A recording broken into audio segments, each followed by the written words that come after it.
Actually, I still ask myself kung bakit hindi ko kaagad naisip si Dennis. Ilang beses niya na akong hinarap.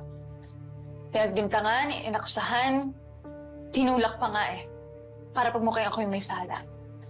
Noon nakala ko, he was just being protective of you. Pero nung nalaman ko na siya yung mystery lover ni Joy, everything made sense. Noon pa, even with Joy at Wilfred, lagi siyang andyan. Si Dennis yung parang kuya, parang mentor. Siya yung laging sumasalo, siya yung laging nagpapayo. And yung mga tingin niya kay Joy, I knew there was something there.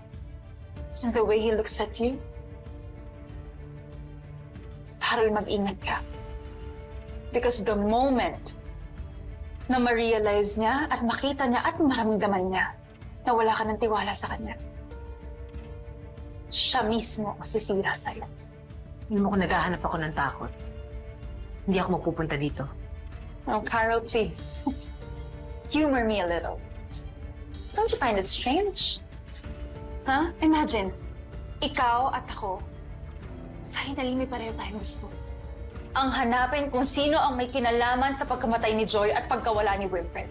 And for me to also prove my innocence kasi gusto kong patunayan na hindi lang ako'y kontrabida sa lahat ng kalat na nangyari kay Joy.